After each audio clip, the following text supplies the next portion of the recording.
there.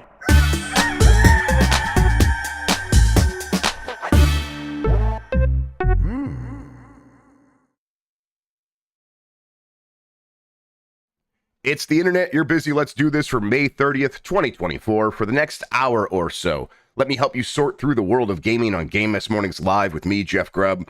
Today, Sony still wants you to buy a PlayStation 5, but it's also happy if you're still using that PS4. But first, please join me in welcoming today's co-host to Game Mess Mornings. It's Jan Ochoa, everybody. Jan, how are you doing? I am doing great. Got the pump on early this morning, and I'm talking about lifting weights. Yeah. Oh, yeah. I was like intending to do that last night, but the allergies were so bad, I just went to bed instead, and that's my life right now. You deserve that. You deserve that after purposely gassing yourself. Yes, creating a little lethal hot box. It's a real toxic environment over here. Listen. The game scent, we're thinking the game scent hurt me, everybody, and caused the allergies to be real bad because both Dan and I started having sinus issues about a week after the game scent was introduced into our lives.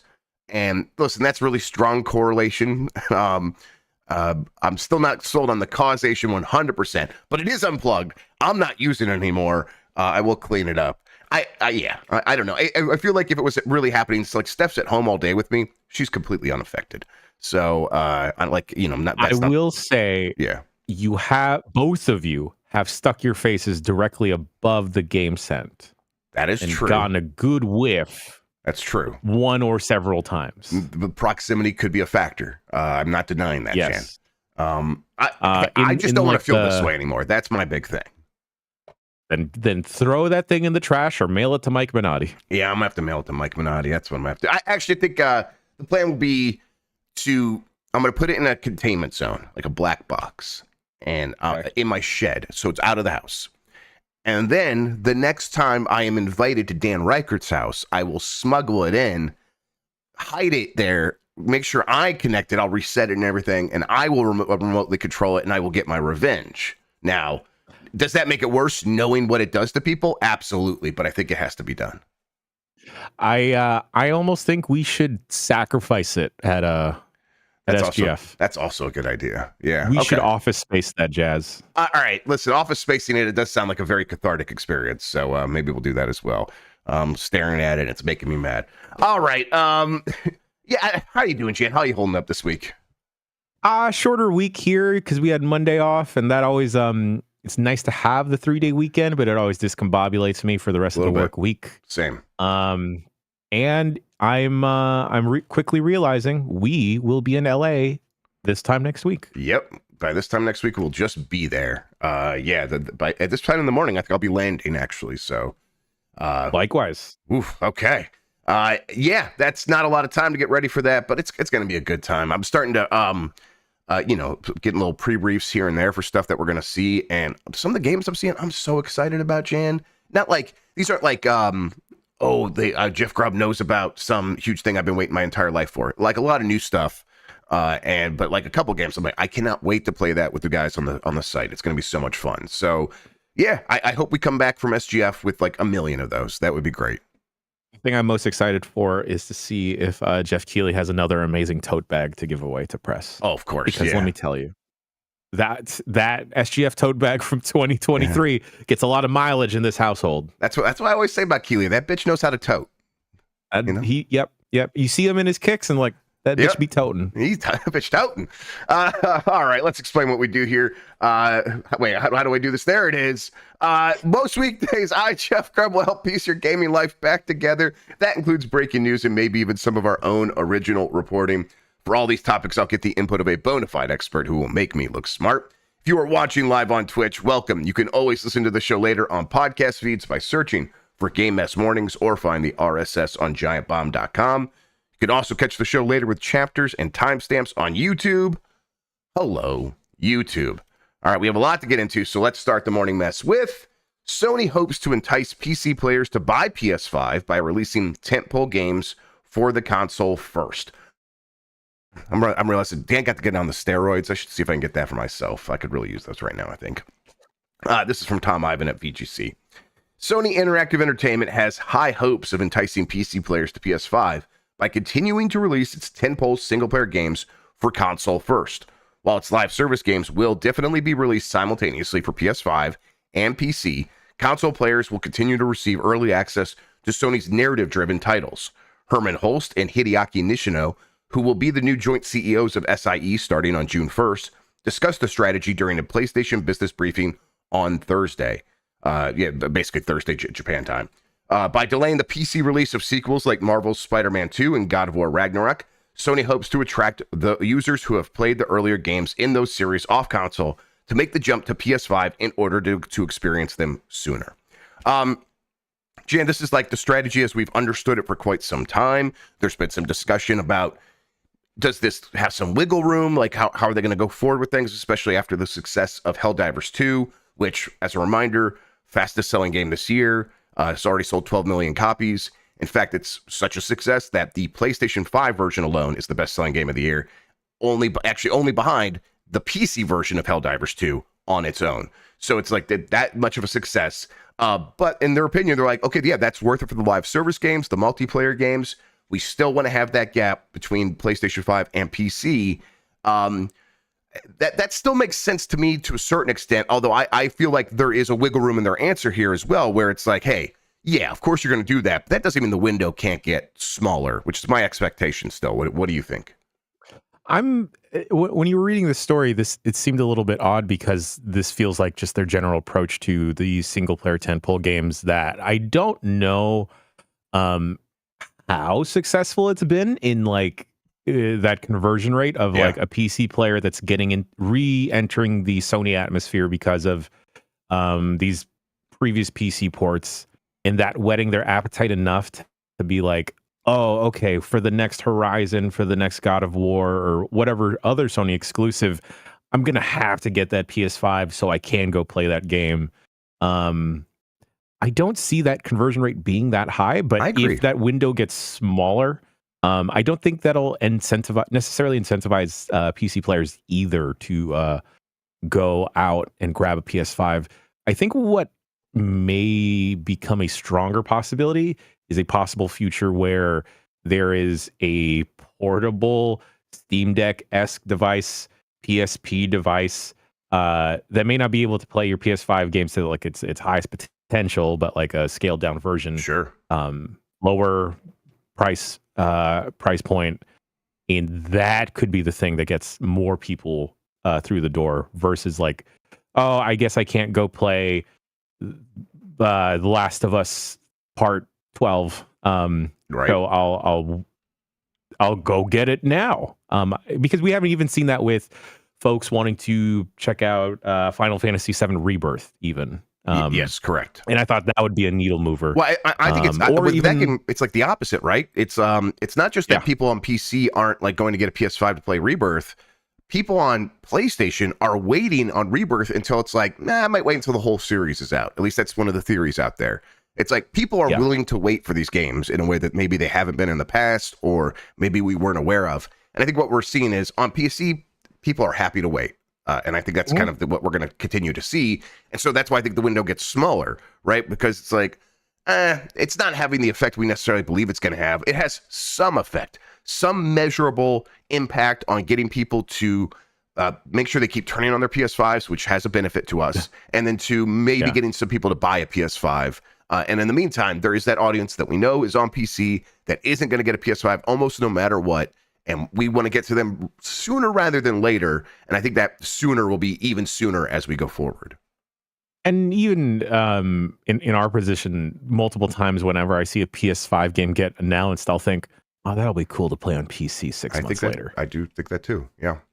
Part of that is having the Steam Deck. So I think you're not wrong about the form factor. Having an alternative form factor, I think people can sort of justify that, where it's like, I'll get that PlayStation thing because it's convenient and it'll fit my life different than my PC, where the PS5 doesn't feel all that different from a PC for a lot of people. And in some ways it's like inconvenient because you're used to playing games one way, and now they want you to kind of like shift over and do it in this completely other way that is going to get you basically the same results at the end of the day. That a lot of people are not going to be willing to play ball with that. I also wonder if, that portable aspect and ease of access to play your games, not anywhere, but in different parts of your house has contributed to the surprise hit of PlayStation Portal at all. If because of devices like the Nintendo Switch, Asus Roger, and the Steam Deck, if that has kind of like reintroduced the handheld form factor to a lot of gamers to be like, oh, I really enjoy this. I want to do this more often. Also, I wonder if like for some PC players or your normal general gaming audience, if a PS5 or a console is really just exclusively tied to your living room versus like our broken systems here where it's like all daisy chained together in an office. Yep. Yeah, true. And like everyone's going to be different and have different scenarios and stuff like that. And various people are going to have differing levels of comfort with, connecting a PC to a TV and using it that way. And that stuff could change over the time a little bit here and there, but I think the fundamental blockers here are still just the same as they've ever been, which is people choose something, they get used to it, and then it's very hard to get them to change. And if you want their money at a certain point, and it feels like that point is just where these companies are at right now. And we can talk a little bit more about that here in a second, but it's like, where these companies are at right now is trying to get you to change so we can like maximize the money we're getting from you is not maybe worth it as much as us going to where you're at and just being more convenient to you, so you're more willing to give us a smaller amount of money. It's not that much smaller either. And especially it's like, God of War Ragnarok's going to come out, probably do very well. But that's probably going to get announced for PC here very soon. And it'll be very popular. You got to think though, it's like, man, if it was even just like 6 months after the initial release, where it could still like ride that wave of game of the year talk, marketing, it feels like all that stuff would work even better. I don't know. You think so? Oh, 100%. And I feel like, especially with the stuff they've added into Valhalla, it kind of feels like that any type of marketing almost came and went. I to pay prices and have means to block a bunch of ads, Grubb. So I'm missing any potential TV commercials or whatever, like YouTube ads pop up. But it did feel like it was a big release when it came out because there was a surprise drop. And then it kind of went nowhere afterwards. And there was still a little bit of hype after Valhalla.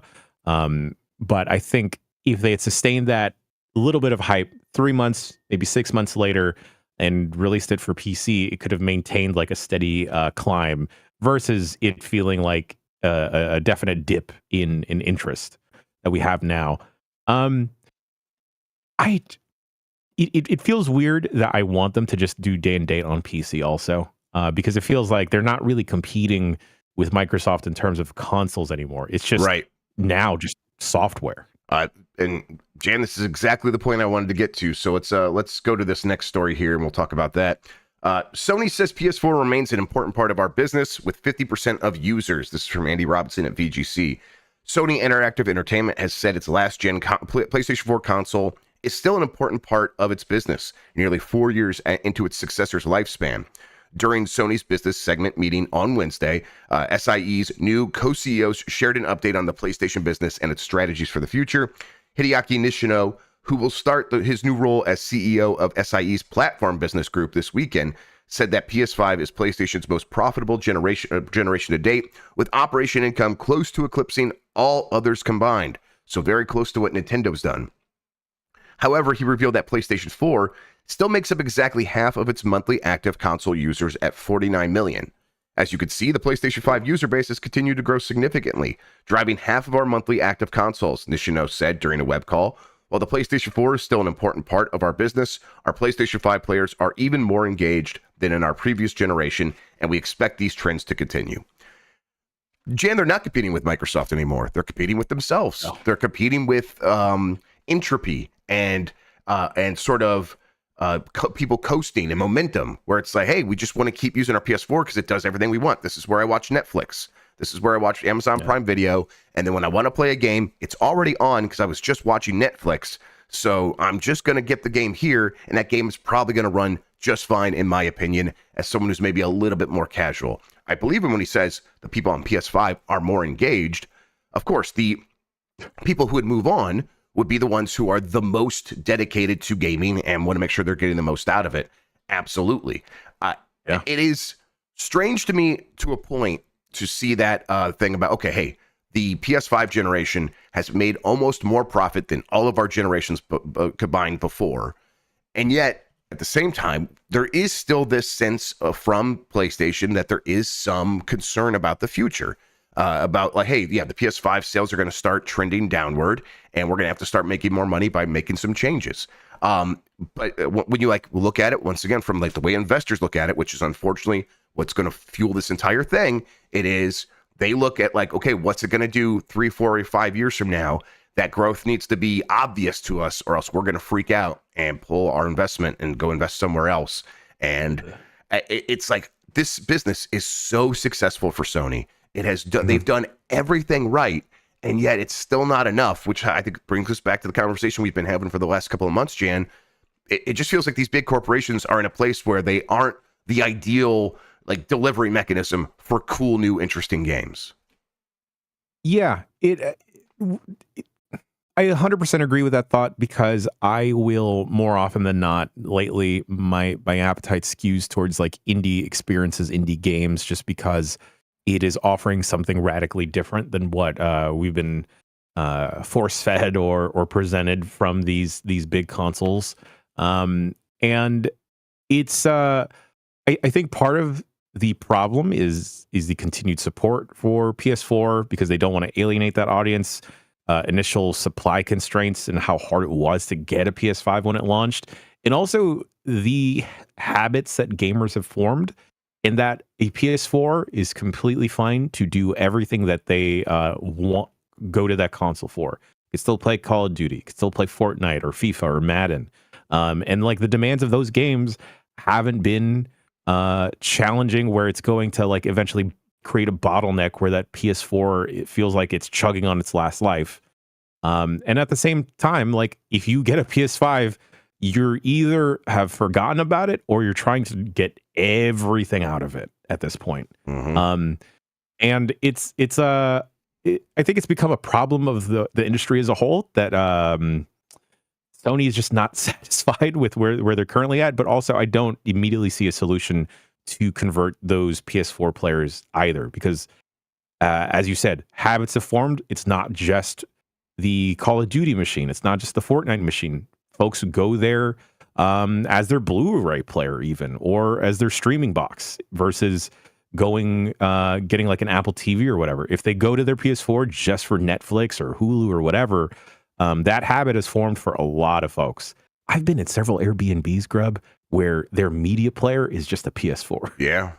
Yeah. I mean, it kind of became the default for, I mean, that's happened to a lot of PlayStation consoles. Yeah. And when we've sort of hit a wall of reasons to upgrade the device because of other mediums like, you know, DVD and then Blu-ray and streaming, it's like, people are pretty happy with the way these things work, even though, you know, PS4's interface could be lacking sometimes, and the fact that you're loading stuff off a hard drive is a pain.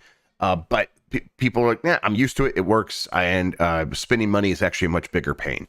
I did watch like a video, like from like, I was like kind of curious about like the way investors think. And I was watching the video, and it's like, they very plainly all say that they have their formulas, and their formulas do not care about profit. They don't care about like what you've done in the past. It is all based on, and it's true, I guess, across the board for most professional investors, that they're looking for the rate of growth, and that is it. So if you are a company like PlayStation that has had this recent spat of amazing profits, and when I say like they did everything right, it's like they solved their biggest problems, which was they would have a generation gap. And then in that generation gap, from like going from 3 to 4, from going from 3 to 4, 2 to 3, they would have massive losses because the research and development was so expensive, the marketing was so expensive, and then they would be selling games to a smaller audience for several years. And it's like, well, then they shifted to services and subscriptions and live service games, and that completely fixed that problem to the point where now they have had steady profits throughout the PS4 to PS5 generation. It's like, it feels like that's the kind of thing that if the system were working properly, that would be rewarded. It's like, okay, you had an issue with not making as much money, you've figured it out, and now this is a solid business that is going to generate a ton of profits going forward that we can rely on and expect. And it's yeah, but the PS5 is going to like not sell quite as many units next year as it did last year. It's like, yeah, but that there will still be more PS5s out there than there were before. How is that not good enough? And it's just, it turns out, once again, the whole system is broken and it does not serve exactly what we were expecting. I think there was a time in the 90s and early 2000s where these factors didn't matter so much because the technology was progressing so fast that it the next growth spurt was always right around the corner. And so like you could like ignore these factors. And now it's like, again, we don't know where the growth is going to come from. So these companies are always freaking out. That said, it's just a bigger problem because games are so expensive to make. That's maybe the biggest thing that they need to actually figure out. So they did everything right. Maybe that's the next problem they're going to solve, and maybe they have some ideas for that.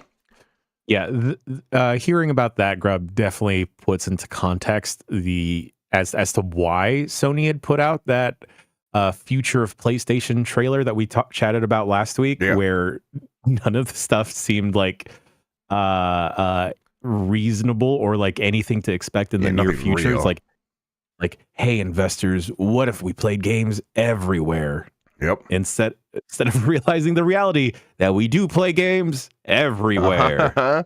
Right. Yeah. They had to dress it up as making it look something so futuristic that it's like, wow, that's going to change everything, and not realizing that we're already there. You're right. Yeah. It's all kind of a fugazi. Yeah.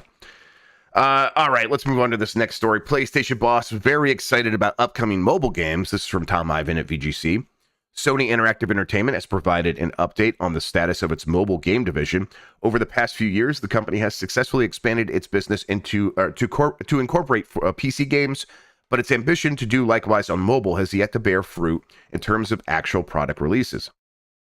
During that time, Sony has quietly been building a team of experienced mobile talent, hiring people from Apple, Kabam, Meta, Tencent, Super Evil Megacorp, Samsung, Niantic, Zynga, Riot, and more. And according to an active job listing, the company is looking to create a new platform focused on free-to-play mobile games. However, last year, its mobile division lost two top executives weeks apart, Mikhail Katkov, who worked at Rovio and Zynga, and Nicola Sebastiani, who previously led Apple Arcade. PlayStation boss Herman Holst, who will become joint CEO of SIE on June 1st, discussed the company's progress on the mobile games front during a business briefing on Thursday. On mobile, we have been hard at work on establishing a very strong, very seasoned core mobile team, he said. We are really excited to extend our experiences to new audiences in the mobile space as well. We're taking a little bit more of a measured approach compared to the more aggressive approach that you've seen on PC. That is because PC is obviously more adjacent to the core audience that we've been developing. Blah, blah, blah. This feels like we're working on it. Check back in on it. And of course, I'm very excited, but we'll let you know what's happening in the mobile space. This is a space that if you're in gaming, you can't ignore. Like Sony can't ignore that. This is why they've made these investments. But the story is right to point out that there's been some like stutters along the way. And now they seem to be kind of back where they started, where they made some investments, those didn't pay off, and some key people left, and now they're kind of starting from zero again. At least that's the sense I get. But they are promising games are coming. Do you believe that this is really going to be a big part of Sony's gaming strategy going forward?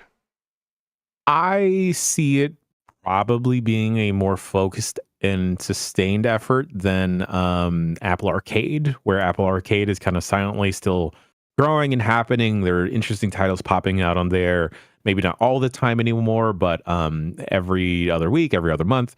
And I could see Sony having that shotgun approach now of like, all right, we're going to get you on a console. We're still hitting you on your PS4 if you only have that. We're eventually going to get to the PC because that works in tandem with what we're already doing, but let's also get them on their phones. Killzone Mobile. You heard it here, first, folks, y'all. Herman Hulse is going to do another Horizon, like another 5 Horizon games for you on mobile. Oh, no. There's like a non-0% chance that there's just like some Horizon card game for mobile in the works. Okay, well, maybe there you we go. can talk. Maybe we can talk. If they want to do a mobile game, Grubb, maybe perhaps they just do a crossword puzzle, because that's what I go to my phone every morning and every evening for. Hell yeah, Puzzmo. I'm a big fan of that. I'd be interested to see what they got going on, and like if they want to like continue to innovate in that specific market or continue the growing trends. Like, I don't see Sony putting together a gacha style game yet. I mean, it feels very similar to kind of where Nintendo was a couple years ago, maybe more than that, where it's like, not that Nintendo's figured out mobile. They've had some hits, but like Mario wasn't much of a thing at the end of the day. I think Fire Emblem Heroes is still going. They tried that new the new game that they made with their partners in mobile that I can't remember the name of. I want to say .emu, but that's not right. But whatever. So some dragon game that was a gacha, and in the Animal Crossing, the mobile game, and Mitomo, those social service. Most of these things have been like, they're okay, but if you want the real Animal Crossing that made the real money, that happened on Switch still. So that's where Nintendo's at. And yet Nintendo does feel like it's had more figured out on mobile than Sony has. So it's like, okay, the approach that Sony needs to take, you're right. They're probably still at this crossroads where it is, do we go in the direction of trying to do gacha, trying to make something that's very mobile, or do we try to translate the PlayStation experience to phone? And it's a very tough thing to do because, that's your strength.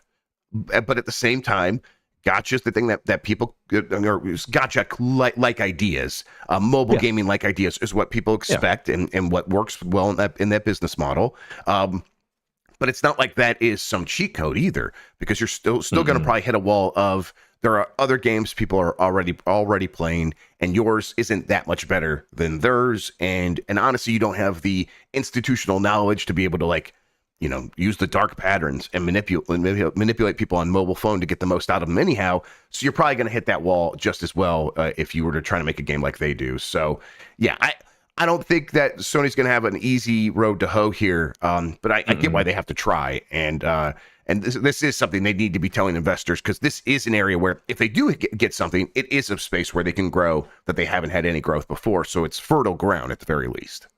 You could totally port over or create a smaller scaled back Ratchet and Clank experience on mobile at this point. Maybe do some of the classic PlayStation games on there, PS1 games over on mobile, create those, port those over, make a new type of experience. Cookies and cream, Grubb. What about cookies and cream, huh? There it is. Yeah, I should have thought about that. I will admit, when I was first reading through this story, and I saw mobile games, my heart fluttered that, we are going to get a PSP. And then I realized, mobile equals phone. Yeah, mobile equals phone these days. Yeah, that happened some time ago. I know what you mean, though. There was a time where it was like, there would be like best mobile game award for Game of the Year award stuff, and it would be referring to the Game Boy. But that was a very different time. I get it. I get why they have to say this, but I do feel like part of this is like, hey, him saying, let me conclude by saying that we're very excited about upcoming title releases that we can communicate in the future. That is very much just biding time, because, like I've said this on a recent show, those people leaving does sound like it was more tumultuous than they're letting on. Does sound like there was some significant issues. This was alleged to me, alleged. Always say that's the magic word. It was alleged to me that there was some toxicity at these companies from people potentially in leadership. And when that sort of brings the whole thing down, it's hard to build it back up. You kind of have to start fresh again. So that's why I get the sense that they are starting fresh again. And who knows how long that actually ends up taking. But I don't think that means they're abandoning mobile. They'll do something in that space. Also, Grubb, I feel like part of the problem with maybe some mobile experiences, maybe Apple Arcade per se, and why it hasn't completely taken off, is because those are full ass style games when people are coming to mobile for like a quick fix, like a crossword puzzle, round of COD Mobile or whatever MOBA style game is like popping off at the minute. And Apple Arcade even like has the advantage of, I have that on my MacBook Air that I got recently. That's how I would play those games. And it's like, that's a computer. I could just plug a controller into that thing and or connect a Bluetooth controller and just go to town and play those games the way God intended. And even that, it's like, people don't think of it that way. They're looking for the mobile game experience for the most part. That said, Apple Arcades, I was pretty impressed by it. It's not like a first to mind thing. It's not like when I wake up, I think about games, and Apple Arcade does not occur to me very frequently. I'll say that said, when I do like trawl those halls for games, it's like, there's some interesting stuff in here. Yeah, I still want to play that Hello Kitty game. We'll see. Do you think of Daikatana before you think of Apple Arcade? I do, unfortunately, think of Daikatana before I think of most things. It goes, children, gotta get them to school, I gotta go pee, I should eat, Daikatana, in that order. The Holy Trinity. All right, everyone, we're going to take a quick break for our commercial sponsors. We'll get to more headlines right after this.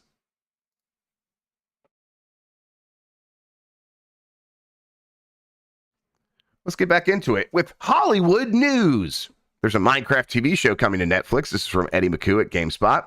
In addition to the upcoming Minecraft movie, a Minecraft TV show is in the works. Microsoft and Netflix have announced a partnership to bring Minecraft to TV in the form of an animated show. Not much is known about the Minecraft series, but it will tell an original story with new characters showing the world of Minecraft in a new light. This makes some sense to me. I feel like people will go, well, it makes a ton of sense. A show, kids could watch that. I've had an epiphany recently about this, Jan. They don't care. What where there's a million hours of Minecraft or Minecraft-like content that they can go watch and they don't care about the quality? It's called YouTube. And there are people making endless amounts of stuff related to the things that they're interested in. Like my kid super got they're into Mario and Inside Out right now. And she just will okay, I'm going to type Inside Out into YouTube and there will be YouTube shorts of people explaining what's going on in the movies. There will be people telling new stories with the characters using plushies. And it's it's all relatively low quality to what you would expect from a Netflix show. But they don't care. They're watching it and they're into it. And to them, this is their entertainment. And I'm like, I kind of get it. I think if I was a kid, I would have felt the same way, where it's like people talking about the stuff I like. It's all right here. I can watch that. So it's like when I see stuff like this these days, Jan, I get a little bit more skeptical about who is this for? Are you going to make this Minecraft TV show for kids, or is it for already converted fans? And then maybe it can pop off. I say all that Cuphead show, my kids watch that, and that's still their only interaction with Cuphead, because I won't let them play that after what happened to Dean, of course. I don't know. Are you? Yeah, just shout outs to Dean. Are you excited about a Minecraft TV show? No. I don't think I'm the target audience, despite really enjoying playing Minecraft. And now that you mentioned the kind of YouTube barrage of content and consuming related content, I don't immediately see who this is for, other than just putting this on in the background. And because kids are familiar with Minecraft, want to consume more Minecraft, here's a little bit a higher production of Minecraft. If you go through Disney Plus and some of these other streamers, primarily Disney Plus, you will see so many different Lego specials, Grubb, of Star Wars, of Marvel related things. And they're all actually pretty funny and pretty decent and entertaining. But I do see it being okay, y'all are trying to get the kids back in, because they're familiar with the Lego games, they're familiar with Marvel or Star Wars, and this is a melding of both, and we can get them locked into this platform. Because you're a father, Grubb. I have several friends that say the Disney Plus only ever plays Bluey. Yes. The Disney Channel, yes. The Disney, yes. It's Bluey, and then the Spider-Man cartoon that ripped off PJ Masks. Yes. Yes. And I guess this is a similar thing where Sony sees the people on PS4 still part of their major audience. if Netflix sees you're watching the Minecraft show repeatedly, we got you in there. Yeah. But like, I don't know how much effort they should put into this even. Right. It's exactly. Yeah, it is. It's a question mark. And I think that's where it goes back to, like, I think decide early on that like who this show is for. And I think go after the fans that have been playing the game for several years and have like sort of not aged out of, but have like consumed a significant amount of content from about Minecraft from YouTube or Twitch or whatever up to this point. So they are kind of like, I've had that experience. Maybe what would it be like to get a very well produced, well written show that has strong characters, that has continuity and all this stuff? Maybe that's what I'm looking for now. And so I think make it for that audience, scope it for that audience, and I think you could probably have something that's going to be just fine and makes a lot of sense. And at the same time, I was going to say there's a chance this doesn't actually get made. Feels like the Netflix shows usually do end up coming out. Yeah. I almost think that the kids have already rediscovered machinima and everything, and bobbing character heads to properly animated stuff. I feel like Red versus Blue, that Rooster Teeth joint, could have had like a new life, perhaps in like this TikTok age.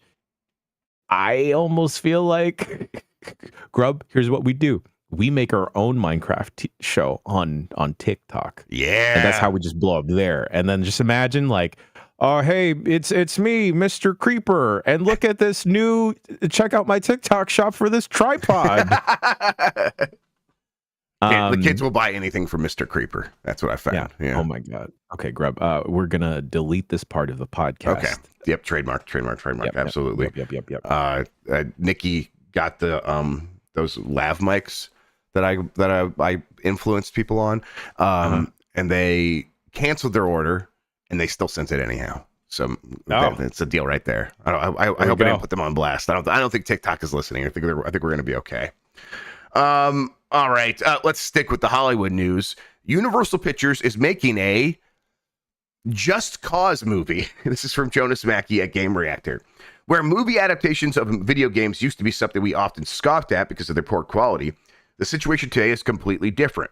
There are plenty of great series being produced, including The Last of Us, Fallout, and Castlevania. And the Super Mario Brothers movie was a huge hit. As a result, Hollywood is desperately looking for games to be filmed, and the next project confirmed to be in the pipeline is Just Cause. The film is based on Swedish developer Avalanche Studios' action-packed game series, and it will be Universal Pictures that has the honor of landing the venture. The director's already been confirmed, and it will be Blue Beetle creator Angel Manuel Soto, who leads the film adaptation, and otherwise details are scarce. Yeah. Is this a step up or down from Blue Beetle? I like this director. And Blue Beetle wasn't the best, but it was okay in bits. I also really like the kid in that from Cobra Kai. Sorry, let me put up the Blue Beetle celebration scene. There we go. There we go. Yeah. Yay. This could be interesting. Could be. I think it may be on par, if not a little bit better, than the Uncharted movie. Yeah, I mean, I think that like it feels a little bit like an open canvas to some extent, where it's like, well, it could just be an action movie, and then you could have like some elements of the game and make it fantastical. So it is like, the character is using a parachute to like fly around and stuff like that. Whatever. I think if they like lean into that, it could be a lot of fun, which is kind of all I would want from if someone's like, we're gonna go see the Just Cause movie. My one hope would be it better be fun. I don't care if it's like moving or emotional or tells a good story, even just be fun. And I think if you go in there with your sights set on that, they could probably do something pretty decent. I just ask that there's like parachutes and grappling hooks out the wazoo. I think you would have. I think you'd have to. I love Pedro Pascal, but please stay away from this one. Yeah, Pedro, you need to. Yes. Just take a break. Take a vacation, my guy. Yeah. I love you, though. Yeah, just no, like that's how much we love you. We want you to just go have some time, be under your own grapefruit tree and vine. What do they say in that Hamilton song? I think that's what they say. No, yeah, that's what they say. Grapefruit tree and vine. Yeah. Hey, good luck. This one, strong chance it never comes out. I feel like it could come out. It could, but this is the one that's like in that zone of sure. Like how long did we hear about an Uncharted movie and like the rumblings for it? Like I feel like Dan Trachtenberg was attached to that for a little bit, even. Right.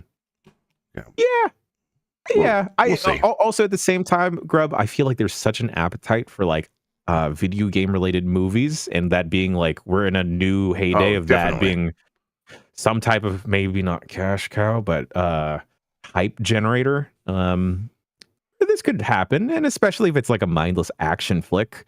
That this could, Grubb, what if this becomes the what is the Netflix Chris Hemsworth series that you enjoy? Yes. What if this is an Extraction like? That would be exactly what I would want from that. Like, just there we go. Make it so nonstop and intense that you kind of like can't help but laugh at it because it's so absurd. Well, you know what? Throw Oscar Isaac in it. That'd be good.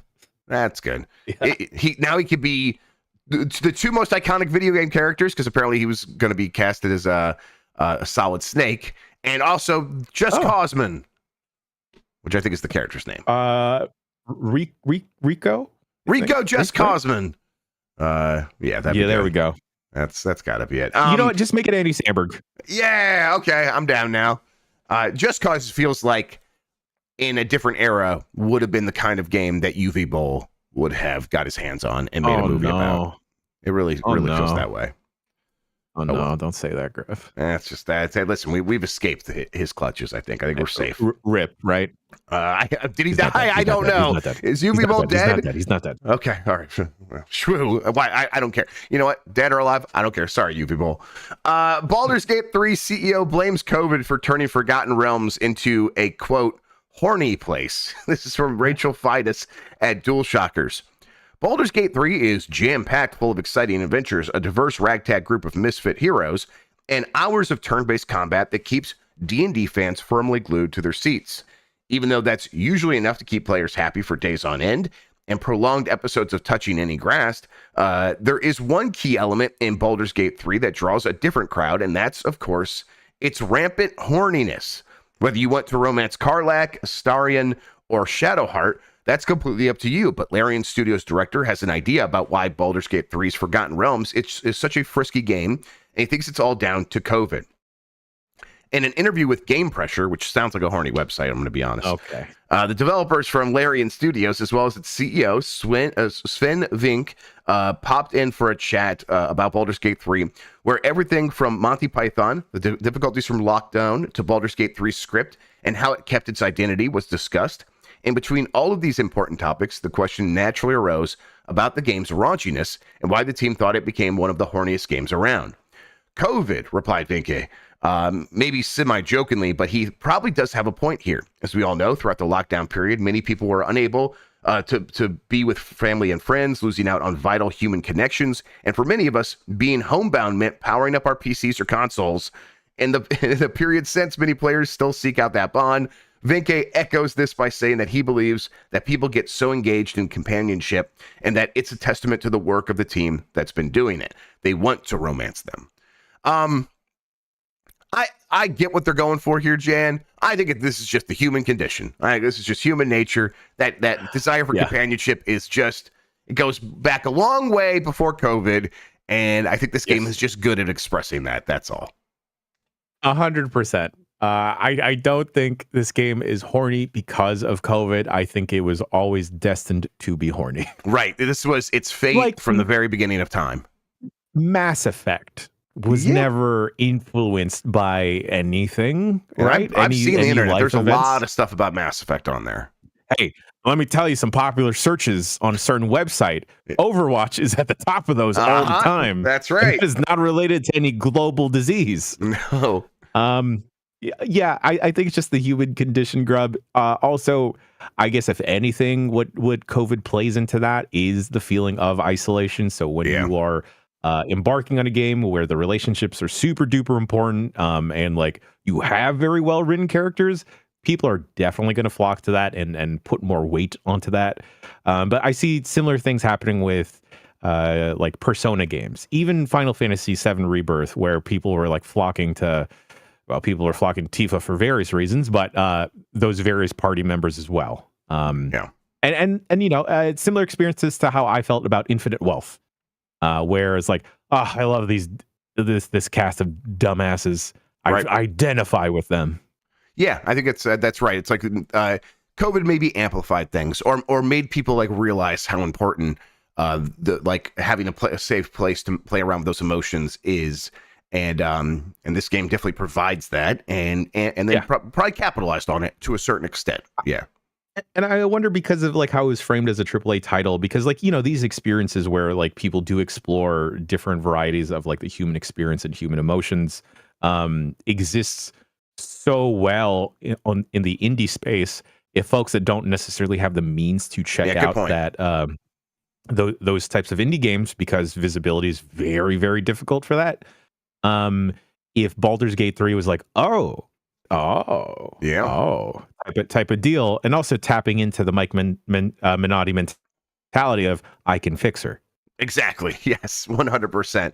Yeah, I think it's there was definitely some like perfect storm stuff happening where I think a certain audience of like sex positive people had grown loud enough that it's like, yeah, like why wouldn't you be able to fuck the bear? Like the bear has needs.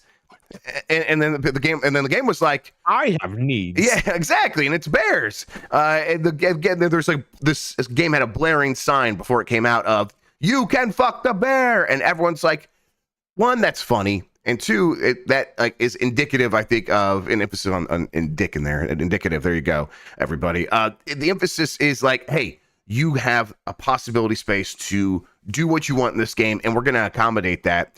And yeah, I think that it really was able to, again, capitalize on that. A lot of D&D games, it's my understanding, I've never done tabletop role playing. They can drift into horniness pretty quickly. So this game sort of being there to catch that audience, it felt like it was always destined to do this. I feel like the COVID factor isn't necessarily just isolated to like the horniness of the game or the relationships, but that free flowing.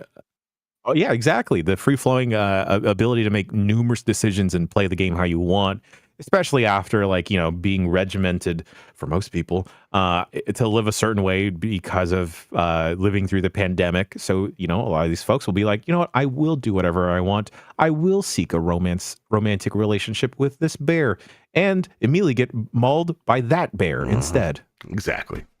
I do think, you know, for everything we've said here, there is a little bit of toothpaste out of the tube where you can never, if you're making a game, you can never again be like, well, you know, we can't represent sex in that way. And it's like, well, Baldur's Gate 3 did it. And look at it's very popular and won Game of the Year awards.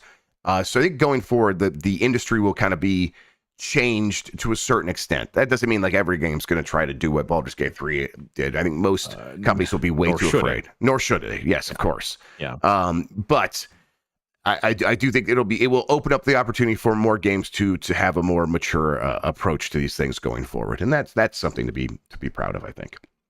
Yeah, like I don't see adding sex to Starfield saving Starfield for me personally. No, definitely. I mean, had I cared more about the characters, that would have been good for that game for sure. But, yeah. That's I don't remember anyone's name, Grubb. There was that cowboy that had the kid. Oh well. Harvest Moon Home Sweet Home announced for iOS and Android. This is from Sal Romano at Gamatsu. Natsume has announced farming simulation game Harvest Moon Home Sweet Home is coming to iOS and Android. Listen, look, I was trying to say Harvest Home, and it came out. Oh boy. It's coming out in August. They said they are excited to bring a fresh new Harvest Moon experience back to mobile gamers with Harvest Moon Home Sweet Home. Hey, Harvest Moon used to be a really big franchise, and now everyone would just play Stardew Valley instead. I guess I'm glad that they're still doing stuff with it, but it feels like, man, could you just put like this on Switch as well, or instead? I don't know. I don't know if I'll ever try to play Harvest Moon again. I would just play Stardew Valley instead. So I guess maybe they're right to like go for this different audience in the first place. Do you have any affinity for Harvest Moon? Negative. Other than it knowing that it has an adorable cow in the game. Yes. But if I were to seek out a farming game, first I would re-download Disney Dreamlight Valley, and then just check up on my crops there. But then I'd eventually, if I were to like go whole hog and play a farming style game, I would want to finally try and pick up Stardew Valley for the first time. It's great. It's got a multiplayer mode. And I feel like that's just the move for a lot of folks at this point. And even your casual gamer that may have like lapsed outside of Animal Crossing, a lot of them will hear in their little circles will hear of just embarking onto Stardew Valley or going all the way into Sims. Yeah, and Stardew Valley is on mobile as well. So it's like, yeah. The Sims is like creating it's always had a very weird subculture and subscene, but like even more so, I feel like that scene is getting louder. Yes, yeah, it's like it's growing in terms of its ability to like amplify and get its sound out to other people. You think Sims goes mobile for Sims 5? Like I think like Sims 5 on PC, console, and mobile doesn't seem out of the realm of possibility. Not at all. I feel like that would translate very well to like an iPad. Yeah. There's no reason it wouldn't be able to run on there. Yeah. Oh my God! Just create daily quests for your Sims and stuff. We're gonna cut this out of the program as well. TM. Yeah, I'm sure there is a mobile Sims already, but I don't think it's not just Sims 4. I don't think so. Stardew is also on Apple Arcade. You're right. Yes. Yeah. Totally. That makes sense. I did try playing it when it first came to Android. I played it a little bit. It's good. It works. All right, last story here. Jeff Grubb's Summer Game Mess has begun. It begins today with the PlayStation State of Play at 6 p.m. Eastern, 3 p.m. Pacific time. I believe that Marino has the full like chart of when all these things are happening. I'll put that up on screen here in a second if I can find it. But yeah, that's going to be 30 minutes, 14 games. And then following that at 7 p.m., there's the Konami Silent Hill transmission, updates on Silent Hill 2, Silent Hill F, which is like the new entry in the series, and then Silent Hill Townfall, which is like an offshoot that they're doing with Annapurna and that developer No Code. So hey, events are starting now. Jan, are you hype? Yeah. Jan, can I ask you a question that's unrelated to everything I just said? And I was about to say the word, but I don't know what it means. What's hyphy? Oh, hyphy is a state of mind. It's a way of being, Grubb. Okay. It's like an energy. It's like mana that you tap into. Okay. Hyphy music. Also, hyphy is like a subgenre of music, hip hop music from the Bay Area. And it's just like, you activated a switch in me, and I was about to like actively start like code switching and like start introducing other vernacular into the market. Hey, you know what? You cool off. You cool off. All right. You take it easy. Sorry. I was about to start turfing. Okay. All right. Listen, not on this show. We're about to start going dummy. Oh no, Grubb. I feel like you'd have a good fizz face and everything. All right. Yeah. Folks at home, ghost ride the whip, baby. Ghost ride the whip. They didn't have these things in Ohio. So yeah. God, you want to talk about confusing someone with words coming out of my mouth? Me going to Lexi and telling her all of the Bay Area vernacular and just saying it shoot stone cold face. It'd just be like, what are you saying? Yeah, I would imagine. A fun cultural exchange would be putting Lexi in a room with Michael Hyman and I talking to each other. I would very much like to see that. That would be very good. We can make that happen. Yeah, I would love that. All right. Summer Game Mess upon us. PlayStation State of Play. We'll talk over that one, everybody. So we'll probably do voicemail dump truck, take a small little break, and then we'll talk over the State of Play. Expectations are, I think, in check there. You got any like last minute hopes for that one? I'd really like to see more Astrobot stuff. Yeah, I think that one's pretty likely. I think we'll be good with that. Maybe they have opened up PSVR 2 enough that like, hey, maybe we'll see a Half-Life Alyx. I highly doubt it. I think what we will see though is somehow more Horizon. Yeah, that Lego Horizon game hangs over us like a sword of Damocles, and yeah, it's frightening. I don't think we're gonna be able to escape it. I just have you thought about that game at all anymore? Does it make any more sense to you than when we first like mentioned it?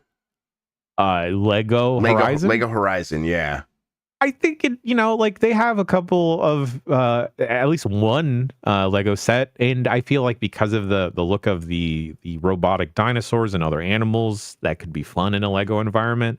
I just don't feel myself clamoring to that.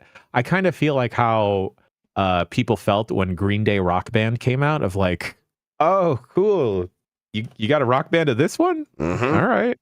But for folks that are fans of Green Day, like fans of Horizon, right, it means the world to you. They're eating. Yeah, they're feasting. Nom, nom, nom. Yeah, Green Day, Horizon, 1-1, baby. That's maybe one of the best like points of reference you've ever made, Jan. I fully understand what you're getting across there now.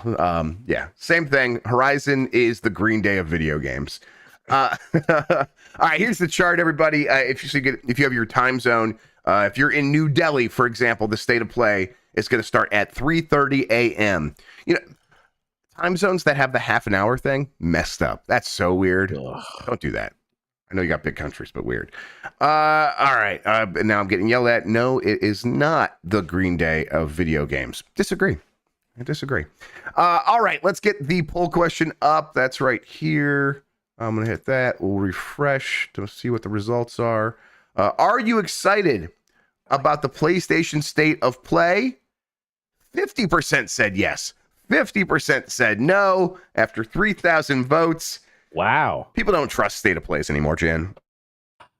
Yeah, I think I'm with a lot of people of thinking, well, all right, I guess we'll see what we got this year.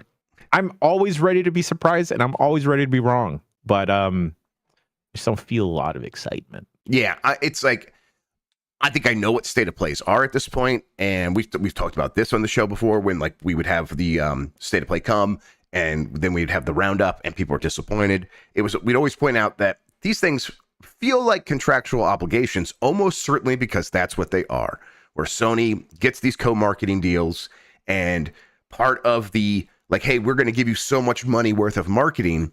The way they account for some of that is we'll put you in a State of Play, which is worth this much money. And so that's why some games show up in there that you're like not excited about, but it's like, nope, Sony owed a deal to these people, so they had to do it.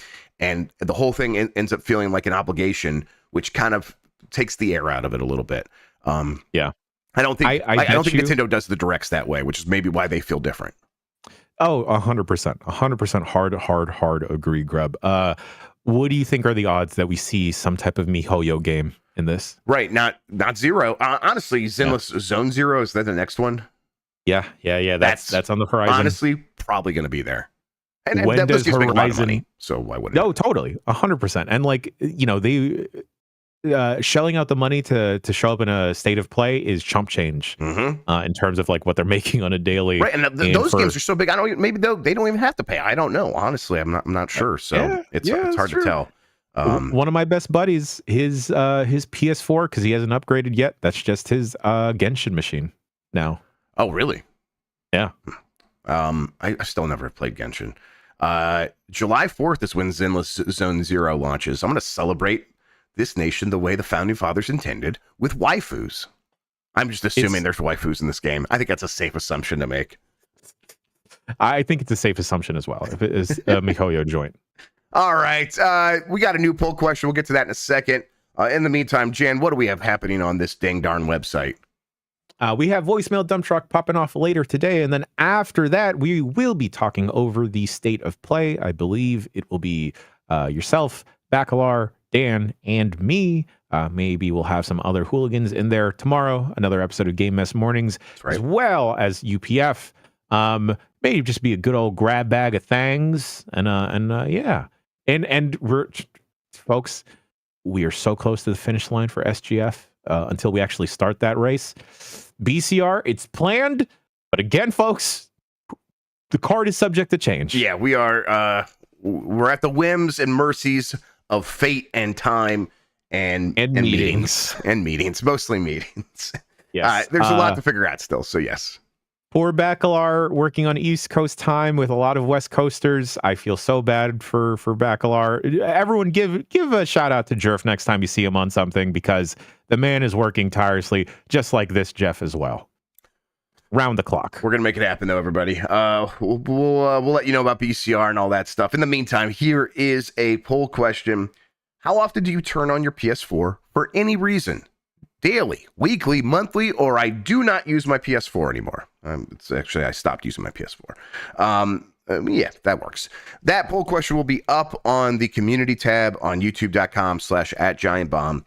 You could vote in that. We'll discuss the results on Game Mess Mornings on Giant Bomb tomorrow. Once again, speaking of Giant Bomb, tune in today for Voicemail Dump Truck, and then we'll go right into the State of Play talkover. I'm looking forward to it. At the very least, if they announce a new Astro, I'm going to be excited kind of no matter what. I said they're better that. Please put those speedrun things in there, because that's really what I played. Please know that. Like, look at me, Herman Holst. Please do it. Don't let it come out without more speedrun stuff. I need it. I'm addicted. All right. Jan, thank you so much for spending today talking with me about video games, man. I really appreciate it. It's my favorite way to start a Thursday. I hope everyone out there is gigging after this, baby. Oh, no. I really did activate him. Thank you all for watching. I can't tell if you're mad because you don't like that I compared Green Day to Horizon or Horizon to Green Day. We'll figure that all out next time. Until then, have a good one. Take care of yourself, and goodbye. Best audience of gaming. Oh, God. I can't stop now.